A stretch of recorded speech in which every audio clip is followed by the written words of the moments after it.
Welcome friends, Pooja's ರೆಸಿಪಿಗೆ ಸ್ವಾಗತ. ಇವತ್ತು ನಾನು ಪಾಲಕ್ ಪುದೀನ ಪಲಾವ್ ರೆಸಿಪಿ ಜೊತೆ ಬಂದಿದ್ದೀನಿ. ತರಕಾರಿನ ಹಾಕದೆ ಬರೀ ಪಾಲಕ್ ಮತ್ತು ಪುದೀನ ಸೊಪ್ಪನ್ನು ಬಳಸಿ ನೀವು ಈ ಪಲಾವ್ನ ಮಾಡ್ಕೊಳ್ಬೋದು. ಪಾಲಕ್ ಮತ್ತು ಪುದೀನ ಸೊಪ್ಪು ಆರೋಗ್ಯಕ್ಕೆ ತುಂಬ ಒಳ್ಳೆಯದು. ಇವತ್ತು ನಾನು ರುಚಿಕರವಾದ ಪಾಲಕ್ ಮತ್ತು ಪುದೀನ ಸೊಪ್ಪಿನ ಪಲಾವ್ನ ಯಾವ ರೀತಿ ಮಾಡ್ತೀನಿ, ಯಾವ್ಯಾವ ಪದಾರ್ಥಗಳನ್ನು ಬಳಸಿದ್ದೀನಿ ಅಂತ ನೋಡ್ಕೊಳ್ಳೋಣ ಬನ್ನಿ.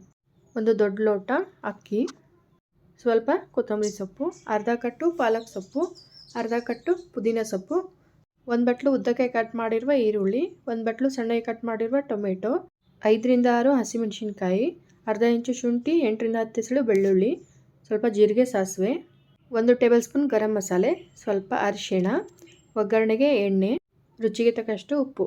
ಮೊದಲಿಗೆ ಅಕ್ಕಿನ ಒಂದು ಪಾತ್ರೆಗೆ ಹಾಕಿ ಅದಕ್ಕೆ ನೀರು ಹಾಕಿ 2-3 ಸತಿ ಚೆನ್ನಾಗಿ ತೊಳೆದು ಆ ಅಕ್ಕಿಗೆ ಸ್ವಲ್ಪ ನೀರು ಹಾಕಿ 10 ನಿಮಿಷ ನೆನೆಯೋದಕ್ಕೆ ಇಡ್ತಾಯಿದ್ದೀನಿ.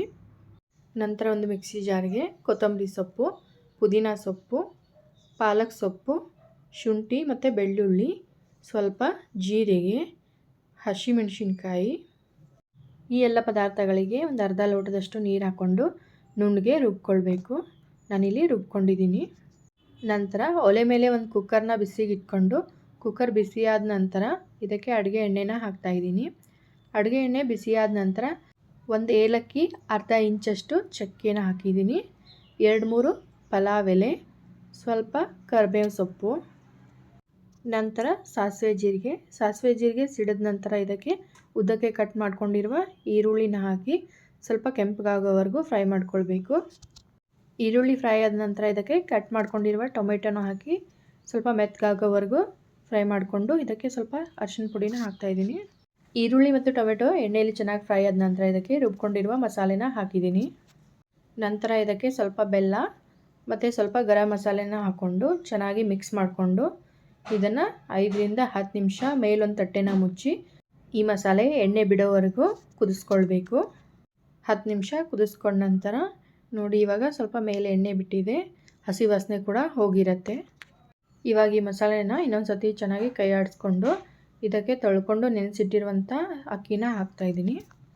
ಈ ಅಕ್ಕಿನ ನೆನೆಸಿ ಮಾಡೋದ್ರಿಂದ ಪಲಾವು ಉದ್ರುದ್ರಾಗಿ ಸಾಫ್ಟಾಗಿ ಚೆನ್ನಾಗಿ ಬರುತ್ತೆ. ಈ 2 ಸೊಪ್ಪಲ್ಲಿ ಫೈಬರ್ ಅಂಶ ಜಾಸ್ತಿ ಇರೋದ್ರಿಂದ ಜೀರ್ಣಕ್ರಿಯೆಗೆ ಇದು ತುಂಬ ಒಳ್ಳೆಯದು. ಯಾರಿಗೆ ಈ ಸೊಪ್ಪು ತಿನ್ನೋಕ್ಕೆ ಇಷ್ಟ ಇಲ್ವೋ ಈ ಪಲಾವ್ನ ಅವ್ರು ಕೂಡ ಇಷ್ಟಪಟ್ಟು ತಿಂತಾರೆ. ನಂತರ ಇದಕ್ಕೆ ರುಚಿಗೆ ತಕ್ಕಷ್ಟು ಉಪ್ಪನ್ನು ಹಾಕ್ತಾಯಿದ್ದೀನಿ. ನಾನು ಯಾವ ಲೋಟದಿಂದ ಅಕ್ಕಿನ ತಗೊಂಡಿದ್ದೆ ಅದೇ ಲೋಟದಿಂದ 1 ಲೋಟ ನೀರನ್ನ ಹಾಕ್ತಾಯಿದ್ದೀನಿ. ಸೊಪ್ಪನ್ನು ರುಬ್ಕೊಳ್ಳುವಾಗ ನಾನು ಅರ್ಧ ಲೋಟದಷ್ಟು ನೀರು ಹಾಕ್ಕೊಂಡಿದ್ದೆ.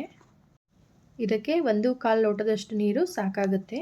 ನೀರು ಹಾಕಿದ ನಂತರ ಇದನ್ನು ಚೆನ್ನಾಗಿ ಮಿಕ್ಸ್ ಮಾಡಿಕೊಂಡು ಒಂದು ಕುದಿ ಬರೋವರೆಗೂ ಬಿಡಬೇಕು.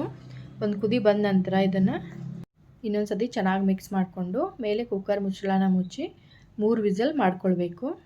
ಫ್ರೆಂಡ್ಸ್, ಈ ಪಲಾವ್ನ ನೀವು ಬೆಳಿಗ್ಗೆ ಟಿಫಿನ್ಗೆ, ಮಧ್ಯಾಹ್ನ ಲಂಚ್ಗೆ, ರಾತ್ರಿ ಡಿನ್ನರ್ಗೆ ಯಾವಾಗ ಬೇಕಾದರೂ ಮಾಡ್ಕೊಂಡು ತಿನ್ನಬಹುದು. 3 ವಿಸಲ್ ಆದ ನಂತರ ನಾನು ಕುಕ್ಕರ್ನ ಸ್ವಲ್ಪ ಆರೋದಕ್ಕೆ ಬಿಟ್ಟಿದ್ದೆ. ಇವಾಗ ನೋಡಿ ಪಾಲಕ್ ಪುದೀನ ಪಲಾವು ಎಷ್ಟು ಚೆನ್ನಾಗಿ ಬಂದಿದೆ ಅಂತ. ಇವಾಗ ಇದನ್ನು ಒಂದು ಸತಿ ಚೆನ್ನಾಗಿ ಮಿಕ್ಸ್ ಮಾಡ್ಕೊಳ್ತಾ ಇದ್ದೀನಿ.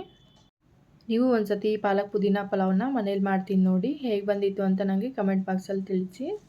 ಇವತ್ತು ನಾನು ತರಕಾರಿನ ಬಳಸದೆ ರುಚಿಕರವಾಗಿ ಮಾಡಿರುವ ಪಾಲಕ್ ಪುದೀನ ಪಲಾವ್ ರೆಸಿಪಿ ನಿಮಗೆ ಇಷ್ಟ ಆಗಿದ್ದರೆ ನನ್ನ ವಿಡಿಯೋಗೊಂದು ಲೈಕ್ ಕೊಡಿ, ಶೇರ್ ಮಾಡಿ, ಸಬ್ಸ್ಕ್ರೈಬ್ ಮಾಡಿ. Thank you.